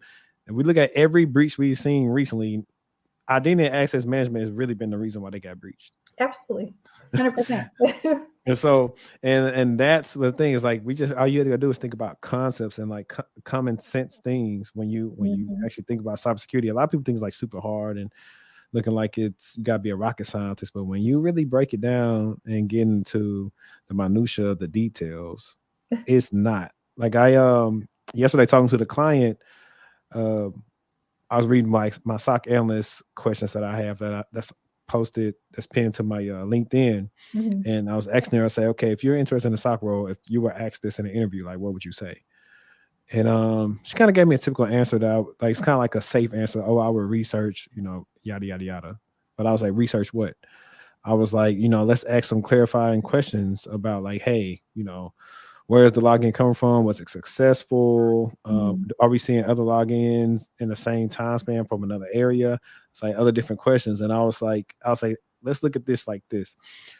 If you got a call from Brinks and they said, hey, your alarm went off in the house. When they call you, that doesn't necessarily mean somebody broke in, right? Mhm. But then you actually go to the house and you see, oh, somebody bust the door down, they broke a window. So we know somebody was in here. I was like, now we think about whether we're with the police or you're just by yourself. Now let's see if the person is still here. Let's see what rooms they went in, try to access to see if they Yep. stole anything that's dear to us that they knew we had, that they took out of here. Or well, for one, that's an unsophisticated attacker if they broke down the thing. Mhm. Sophisticated person is the alarm never went off and they made it like they were never there. They actually cover their tracks pretty good. So it's like all the things that they talk about in cybersecurity about, when the network compromises and lateral movement can be applied into regular things that you would actually understand. So if you apply that concept virtually, you'll understand how to answer some of these. Of course, you have to know the jargon to go with it that the interviewer is looking for. But when you break it down and make it simple, it's not as hard as it seems. No, you're absolutely right about that. But I think another reason why, because you ask people questions like that, sometimes they might go off into a tangent to try to answer the question, where it's like, okay, you're not wrong, but you're not really answering it at a Yeah. high level, which is what you should be aiming to do. And then another issue is just the lack of overall development when it comes to training talents within cybersecurity, especially new personnel. So it's like you Yeah. can't expect somebody to just know everything off the gate when they're coming Right. in. If you see somebody who is willing to learn and has great foundational knowledge, you should teach that person, which a lot of companies don't want to necessarily do when you talk to some of the hiring managers. Yeah. That's also facts. And I think it's like when you say the training part, like, some of the things that they do are so fast, it reminds me of school. It's like Hmm. no way you kind of master some of these skills in that short amount of time because it's just a lot to take in. And Yes, like you said, I told her before answering, you said, hey, in the interview, and I said, if it's like an entry level role, they're not looking for you to know all these answers. They kind of absolutely. just want to see what your thought process is because Yep. there'll be alerts that you haven't seen before. But based on how you handle problems and solve them, will let them know how you may answer these in the future. That's what I said. And No I was one like, skills troubleshooting. yeah, facts. Like I had a live stream on here the other day, and it wouldn't let me share my screen because I had to go give Google permission, but it's gonna make me shut the stream down. So I did like I did earlier, and I just shared a screenshot as a banner, and we just looked at it right there. Mhm. So that was just one of the ways that I did that to kind of just show troubleshooting skills on the fly. Um, I think Which this is is the last one. good. I know you had like a lot of smoke for some of these things, and we'll talk about it because I talked about it in a sense too. Mhm. Um, we'll say tech influencers, but here's the disclaimer on mine, and you probably have a different beef with these people. Mine is on the tech influencers that don't really tell people. Like I like the tech influencers that stick to their lane. Mhm. Like I did that their lane. Um, like for example, my guy, I'm just Cyrus. He only sticks to stuff about like he's a sales engineer, so he really sticks to things that are more so about sales because that's what he's in. He doesn't go out and tell people to do all these other things to get in these other careers because he Mhm. doesn't know about those. So my gripe when I made that stitch on TikTok is about the people who are trying to one size fits all everything, and this you can Yes. do this thing and get into these roles. Like telling people, like I come on a young lady's TikTok the other day when she was talking about some entry level cybersecurity certifications and she had CISSP on there. And I was like, that's not entry level. Mhm. So it's always been like misinformation like that, like having people with like no experience whatsoever trying to go out and get a CISSP without even getting focusing on skills. Like that's the Mhm. biggest thing. Bump Yeah. all the certs, skills. Yeah. And so that's always been my issues. Like I don't really mind it, but it's like if you are doing the and I was thinking about this too, like this question I was gonna word it. I was like, I could easily probably have like my be booked over clients if my pitch was, hey, book with me and I'm help you get a six-figure cybersecurity career. Yeah. And I can play on the wording. I have an attorney. I have disclaimers as far as like, getting your money back. But I can also get her to draft up a disclaimer saying, hey, I'm not saying you're going to get six figures by working with me, but I'm saying like you could potentially get that. But even Mhm. me just making that my ad is misleading. Instead, I could say, hey, come give me cybersecurity so I can help you find a good paying career. That's more honest than saying you finna get six figures. And don't let me say, hey, I can help you get six figures in 90 days. I can't put a timetable on that unless I have one Mhm. or two things. I have a company that through the signups, you work for me and I help contract you out and you get experience that way, which I think is like a way that could be beneficial for clients. Or I have relationships with companies and we have a partnership to where they place you in roles. Those are the only couple ways I could agree to say I'll help you in 90 days. If not, I Mhm. could not put a timetable on helping you get into cybersecurity in a certain time frame. Because I've had people that's got a cyber role in a week. I've had people that's did a month. I've had people that's taken them a year. Mhm. It really just depends. Everybody's path isn't the same. You're absolutely right about that. My thing with it is, it's just that I feel like a lack of integrity that I see is the common thing with a lot of people. And it's kind of different depending on what their aim is. So, like, for example, sales, tech sales, and sales engineers that are creating those courses are not being completely honest that half the time, if you're not a salesperson, there are certain skills that you need to be a salesperson, not just in tech, but within any type of sales. And if you're not that type of person, you're going to struggle in that career. You're not going to make half as much as what they're making. And so they're not really being honest with people about that. They're saying, oh, you can make this. But in reality, the vast majority of people who are taking a lot of those sales, I don't want to call it the boot camps, but people are taking these and maybe like 90% are not getting positions, or they're getting positions for like a year and really struggling once they're in them and they don't end up staying in it. So I have an issue with things like that where they're not being upfront with people about what it takes. Another one that I have an issue with is just the glamorization of the career, of making it seem like, oh, you can work from home, you can do this and that, and how easy it is. But you're not telling people what they're going to be facing being in that career, especially when it comes to marginalized communities or minorities who are not a part of these careers and are going to be the first or one of a few people that are at their company that look like them. You're not telling them what they're going to be dealing with. So it seems like a lack of integrity. Another thing I have issue with is the pricing, things that they are people paying 5,000 upwards.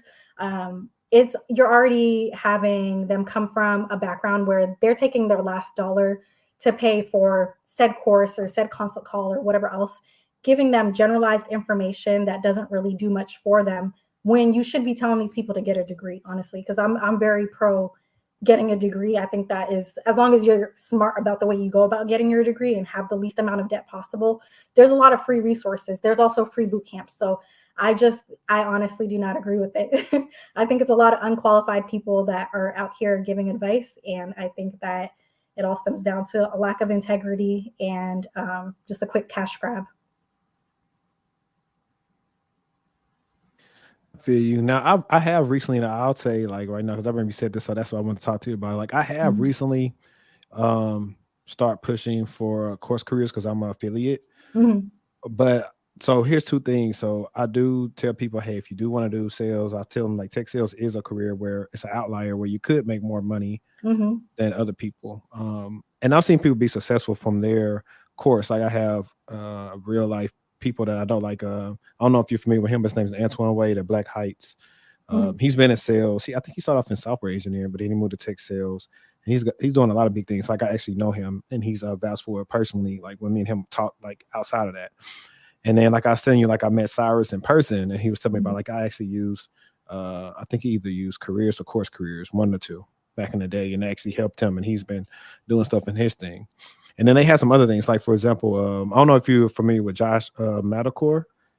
I've heard the name before. I can't Okay, think. I have to send him to you on YouTube. He's pretty dope. He makes a lot of good content. He had when people asked him about learning Sentinel, I was like, dude, I did his Sentinel lab one day, and it's pretty cool. And I expounded on the lab based on knowledge I already have for like working with Sims and stuff like that. But he created their IT course, and he's actually been bringing people on that took his course and talking on his YouTube channel. And his course is pretty good because he's also covering like some basic stuff, but also like stuff in Azure, so it can help them go past just a normal role. When they get their first role, they'll have experience. But I definitely agree with the part like paying too much money for some of the things where like you don't know if the person's teaching like some of the stuff is qualified. Like I made I think a green screen video of somebody had took some type of course, $5,000 or $10,000 trying to get Sec Plus. I was like, that's ridiculous. Yeah. I'm for schooling only if the curriculum makes sense and it's priced at a good point, right? Because like I said, this comes from a person who has a undergraduate degree who, had I known how to utilize it better, I probably could have got a position faster once I graduated. But that curriculum is just all over the place. Just introduces you to too much things. You don't really specialize in anything. And I also ended up getting a master's. But once I got the master's, it's kind of like when I got in cybersecurity as well. Like once I started school, I got my first cybersecurity job. But if I would have did it over again, I only went back to school because I was working in the knock and I didn't have anything to do. If I did it over again, I probably would just network and learn some more skills and got a job that way. Because like you don't, like I tell people too, you don't need a degree. However, it won't hurt you in the long run because when it does go to negotiations or what you want to get, if you have all the boxes checked off, they really can't say no to your salary demands. Yeah. Because a lot of people that you will work with are happen to be older than you and then probably have to get a degree because they got in at an earlier time. Yeah. But 9 times out of 10, you probably make more than them and they don't know it, especially if they've been there for a while. Yeah. So like I said, I do agree. I do nitpick mine, but at the same time, I think it's just not necessarily unfortunate, but you know, people like you and I, we don't have the luxury of being mediocre in anything that we do. It's like technical excellence is the standard. We have to make sure every single box is checked in order to get into the positions that we're in. So that's why I try to tell people who are coming in to have that same mindset. Yeah. And like we said, if I piggyback, I was saying earlier, you don't even want to be mediocre. You want to be so good to where, like, I've gotten jobs because I work somewhere and somebody like adjacent of like my manager was working at another company and I interviewed there and I got the job easy just because she remembers how well my manager used to speak of me. So it's like I don't even have to do the director interview with him because I already know he helped this big contract that we had. Yeah. He was one of the primary reasons it was successful. And so, like I always say, man, you really have to put your best foot forward. So I would say this now, right? We're dwindling down towards the end. It could be a couple of questions or one question. I'll put it like this. What are some questions that you thought I would have asked you that I didn't ask? All right, let's see. I'm trying to remember what some more questions. Did you ask me like advice for people entering the field? I kind of asked you that, but I actually like the skills portion. Specific. No, let's do that then. What like because somebody asked earlier, there was like, are there entry level roles for like getting into countermeasures? So I think it's a perfect time to segue into like if this is a person with zero experience, I guess we'll just say they're from rock bottom, zero experience. What would be your advice on them to get into the field and be a countermeasures cyber engineer? Number one would be first start building on the foundational knowledge that you're going to need. So definitely anything to do with operating systems, anything to do with Linux again. So build off of that into networking, get strong footing in networking before you even move to any type of security fundamentals, and then build on the fundamentals portion of security after that. But apart from the technical portion, another thing is read. That's probably the biggest advice I can give, is just read. Everything that you're trying to learn has already been written down somewhere. So reading is going to be your best friend. I still to this day have a lot of books that I'm reading. Always chasing different certifications that's going to help improve my career. So like right now I'm studying for a CISSP, and then I just got the opportunity to do a SANS work study. So I'm probably going to take that and then get one of the forensics certifications that they have with SANS.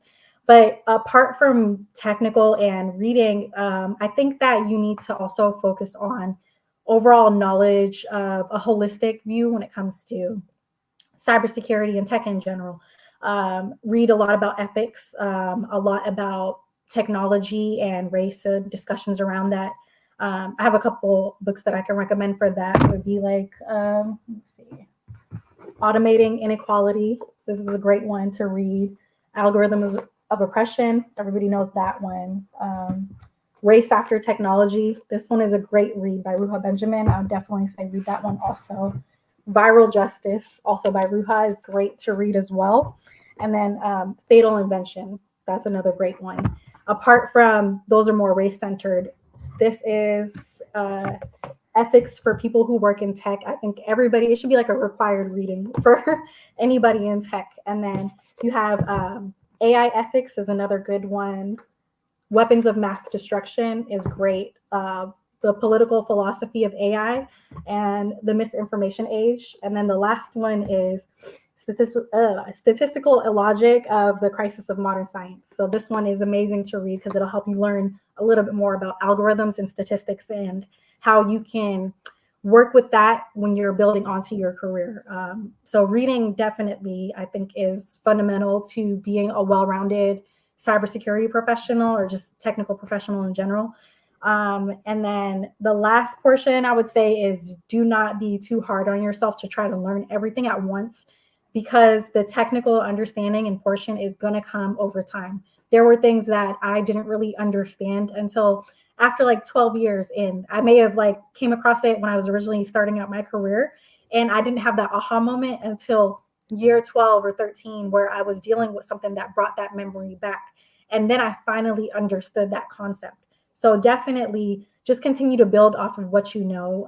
And then when you look at the future of cybersecurity in general, everything that is coming in the future builds off of and expands off of what we already have now. So as long as you continue to build your skills that you have now and you can kind of see the direction of where trends are headed, focus on that. That would be the 3 points that I would say are great for people who are coming in to know. That's dope. My guy Nigel said that you're gonna have to post that library. I will share my reading list. I have a lot of Yeah. actually really good books too, but these are the ones I was like, these would be great for people. Yeah, I got a couple. I got to build some more of my stuff that, and some that I have that I've been went through and around. Like I have, I like Chris Sanders, a lot of his like investigation information, and Mm. I might buy one of his courses again. But back there, I got I his should check out. You're applied. like the third person that mentioned his name to me, so I need to check it out. Yeah. So fun fact is like when I started the role at Optif in 2018, Mhm. I was kind of like on edge, like, dang, how was I gonna do? Because number one, I kind of had this. I don't know if it's survivors. It's not survivors remorse. I don't know what it is, but I had came off being laid off at Mhm. a SOC who didn't really teach me as much as I would like to know. Yes. So I was like, oh man, I don't want to mess up here. But I tell a story in that podcast episode of how the client made us do like 10 use case playbooks on the spot to see like how Mm. good we were. And we knocked them out of the park because when we saw what they had, like DXC used to be their provider. Mhm. Our stuff was way more documented than DXC. But so that was like a thing like that turned the light on. But then they had Optiv gave us this free training. So we had this investigation theory and elk stack stuff from Chris Sanders. And I took that and Mhm. that boosted me. And then after that, and this is why I also tell people when you're doing certs, try to get certifications that enhance what you do at work. So after Yeah. that, I did the CYSA plus, and Mhm. then my skills went up some more after that. And that's how I just kept on like learning, like getting better, but functionally doing stuff, not just chasing it because I seen somebody have it on a job description, thinking I'm gonna get more money. I was doing it because I needed it to help me get better at what I was doing. Mhm. And so that's always the major key that people need to do is like some people aren't even good at what they do currently, and they are trying to skip steps. And Hmm. that's a way to kind of pigeonhole yourself or move on somewhere where more is expected out of you and you can't deliver, and you Yeah. might be on the hot seat pretty fast, and you Hmm. don't want that to happen at all. um so I definitely agree with like with everything you said, especially those books. I know outside of like books even related to my career, one I've been using that's been helping me a little bit, I've just been really more so listening to the audiobook, been Atomic Habits. I And love so that one. I've been getting in the habit of saying out loud of what I'm going to do next to kind of help me stay on path to what I do, Mhm.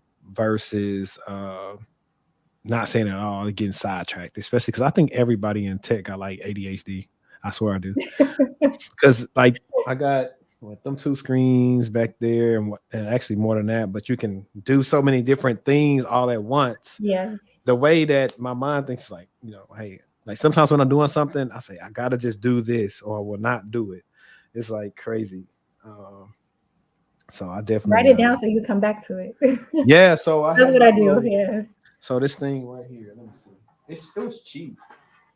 I like using it, especially thing, but it's like a little whiteboard thing. Oh, that's nice. And it's a little compartment in here to hold stuff. But when I'm working on something, if I write notes in a meeting, I just write it here. And I look down and it helps me stay on task. And That's smart. I've also used that.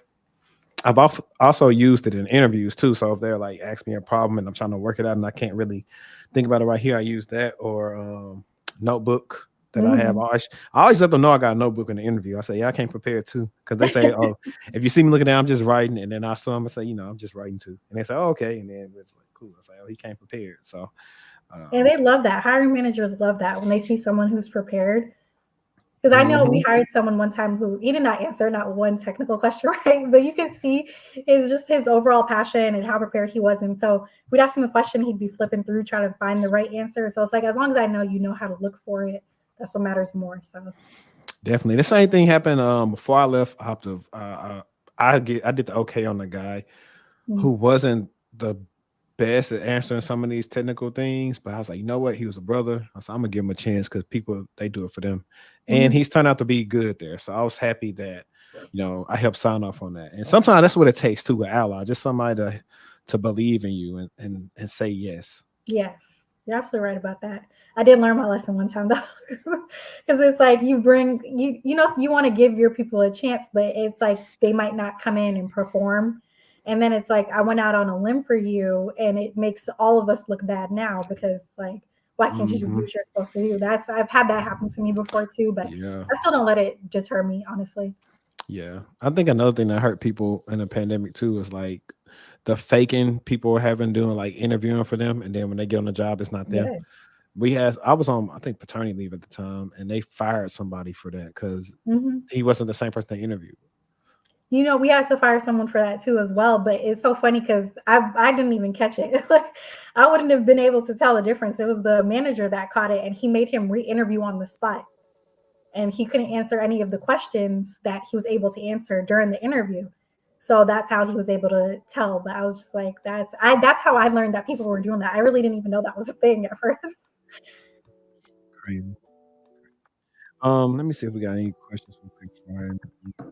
Oh, okay. So for our watchers, they want to know how can they stay in contact with you? Where can they follow you on? Sorry, you're breaking up. You said where can they what? Where can they follow you? So right now my main platform is TikTok. I used to be on Twitter. I ended up deleting it because I just didn't necessarily like the tech Twitter platform.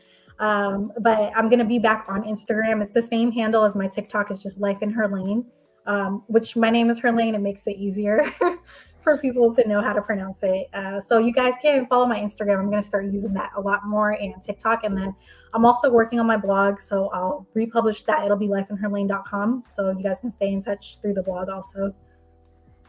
Yeah, I just posted your TikTok down there, so they could click on that link and follow you. Mhm. And we should have got into that. It was so much funny stuff happening over the last 2-3 years Oh yeah. in tech Twitter. It's just, Mess.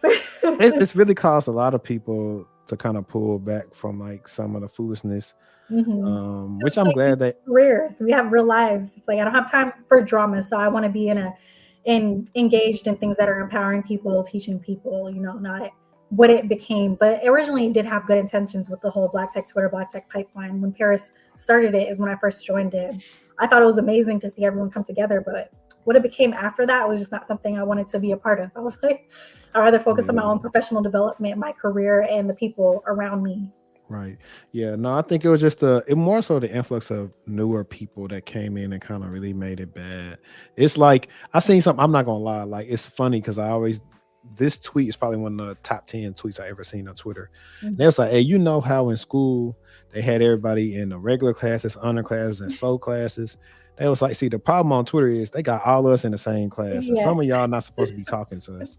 And I as funny remember. as that is, but that's kind of true. Mhm. It is very true. You can't really, and that's the other thing. You can't have conversations like with everybody. I'm honestly able to surmise like what conversation, how it's going to go based on how somebody replies to me, especially if they don't Mhm. pay attention to what I say and they just interpret what I said, especially through text. Now I can understand the person we're talking, but if you're looking exactly what I said and you state something I didn't say, I say I'm not going to do this. You Yeah. know. Also, the difference is you and I, we can sit here and have a civilized discussion where we might not agree on different things. On Mhm. Twitter, you can't necessarily do that because it's like the minute you say your opinion, you could get canceled or whatever else. Anything can happen on Twitter just because people don't agree with what you're saying. There's not really civilized discourse into why you feel the way that you do on certain things. Yeah, definitely. And I know that's the fact that happened. Everybody was in an uproar, and Mhm. it's not even tech related, but people were in the uproar with a couple of weeks ago with the Bills, Damar Hamlin stuff, and Skip Bayless's tweet. But I was like, if you read the tweet, he didn't say anything wrong. Y'all just don't like Skip. But a Yeah. lot of people didn't read the tweet. Yeah. They just read it in spurts. If you read it to the end, when it says, all of a sudden it seems like it don't matter. Some I forgot Mhm. what tweet exactly said verbatim. But I said, if you read the whole tweet, he didn't say anything wrong. Y'all just don't like him, which is Yeah. cool. But just state that bias versus just getting mad. He didn't say nothing wrong, and you know how that is. But Mhm. I appreciate everybody that came here for the Saturdays. Right now, for a while, Saturday may be the go live day. Mhm. I'm planning, like I've been telling you, I'm planning to go live. I'm gonna try to do like at least once in a week or twice in a week because I want to do like this like wake up in the morning tech news type of thing, like all those things that happen or you can look forward to where like if I can get it out early enough for before people go to work, I think it'd be Mhm. pretty cool because maybe you can get to work and see if your threat intel team has caught it. If not, you can bring it to them and you're gonna get you like a gold star or something. That But would be neat to do. That would be neat to do. I love your entire platform. I think it's amazing what you're appreciate that. doing. Definitely keep it up because we need it. Yeah, I'm saying we're, but that's when I actually have people like on a team, like whenever whenever me and Eric get our schedules down, Mhm. because the goal for the platform is to still do things like this, but now I eventually want to get some sponsors and move into like Mhm. where I actually got studio setting, and I want to be able to have guests come in and maybe either pay for their hotel or something so they can just fly in or something, That'd be and amazing. we actually talk in person. In person chemistry is like unmatched, especially on camera. People love see people body language and stuff like that on camera, but Mhm. do stuff like that. And like, for me, I already technically have a co-host, even though he's not on here all the time. And then I think that third will be like, you gotta have the ladies on here. So you gotta have like a woman co-host because Yeah. men think of stuff one way, women do, but when it's civil and interesting, we got hot takes and the chemistry is like always works good. So that's the things that'll be, coming in the future. Cause, my time is different. Who knows? It might be next month and somebody say, hey man, I want to invest into your platform. So sometimes you just never know. Cause the That's fact that amazing. like I said, at Afrotech, people like knew who I was. I told a story about how one of my Uber drivers was a person that actually was sub to me. Like it was just crazy. I was like, dang, my little platform, like people actually know me. So Mhm. that's kind of some of the things that actually keep me going with this because it can be tough to come up with content, get on here. Like it's a lot of people start off with a podcast, probably got 2, 3 episodes. Like to even get into the 70s, Mhm. it's a lot. So um You guys it's have any podcasts like co-working spaces there? Yeah, they have some. They have some that record for you. You can record for yourself. You just use the space. So yeah, they definitely have some. I've been trying to. There's a couple of them. I've been trying to figure out. Okay, what's the benefit for me using them besides being in a same place and so yeah, and I'm actually about to probably change how my layout looks on here as far as instead of facing this, it might be I'll be sitting over here but facing this back wall. I'm Mhm. put like some what's that stuff called? Some of that little wallpaper on there and some art and some crap and give a facelift so people see something. Like every year I've kind of changed how it looks. So that's what it do. Got to keep the people interested in the background and stuff like that. So that's what we do. But I'm gonna get out you guys here. I got some stuff gotta do. I know Miss Elaine has some stuff to do. So hopefully you've seen her TikTok link in there. She's always posting some good content. She also has skincare routines on there, stuff for your hair. My fellas definitely need to follow that. Like me, I'm looking for stuff that works for my face as well. So, but appreciate y'all. Y'all know what it is, man. Let's stay textual until the next time. We Thank you out. so much. Have a good one. Happy Saturday. All right, cool. We